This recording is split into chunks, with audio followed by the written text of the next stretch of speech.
Hello, hello! Je voulais faire cette petite vidéo pour vraiment prendre des nouvelles de toi.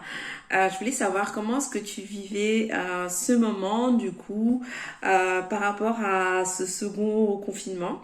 Dans quel état d'esprit est-ce que tu es? J'ai vraiment envie de savoir comment toi tu te sens. Alors pour les personnes qui ne me connaissent pas, je suis Zahani Rivoni et j'accompagne les personnes stressées, angoissées qui veulent s'en libérer pour vivre une vie avec plus de sens et puis trouver leur voie.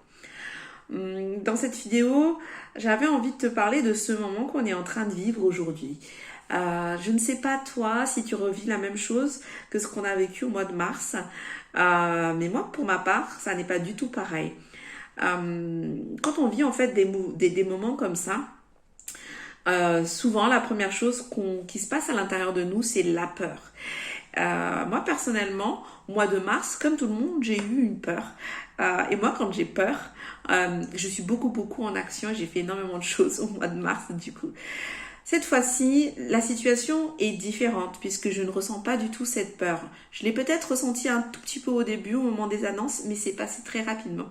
Et pourtant, pour te dire, il se passe un flou monumental. Euh, alors, je ne vais pas rentrer dans les détails, mais il y a énormément de remue-ménage du coup suite à ce second confinement autour de moi.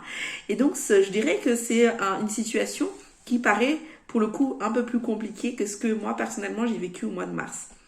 Et pourtant, je suis vraiment légère par rapport à tout ça. Et qu'est-ce qui se passe? C'est que cette fois-ci, j'ai décidé d'aller suivre le mouvement. Si tu veux, il y a énormément de mouvements qui se passent suite à tout ça. Tu dois même le ressentir dans ton corps, tu dois même ressentir que c'est fatigant, c'est usant, c'est pénible, c'est étouffant. Et en fait, quand tu es dans un tel mouvement, j'ai envie de te dire, bah, il faut suivre le mouvement. C'est ce que je fais aujourd'hui. Je suis le mouvement qui est là et je lâche prise. Et c'est vrai que c'est pas évident de lâcher prise, mais on n'a pas du tout la main sur quoi que ce soit. C'est-à-dire que là, il y a énormément de choses qu'on ne contrôle pas.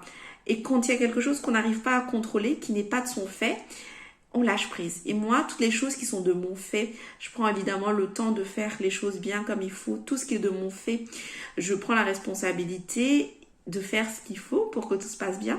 Mais tout ce que je ne peux pas sur les points sur lesquels je ne peux pas agir, voilà, sur ces points-là, je lâche prise.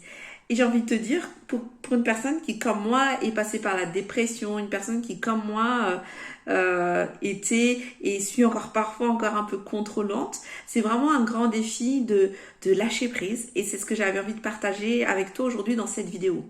Parce qu'on parle beaucoup de lâcher prise et je pense que pour bien saisir ce que c'est que le lâcher prise, il faut le vivre et il faut l'expérimenter.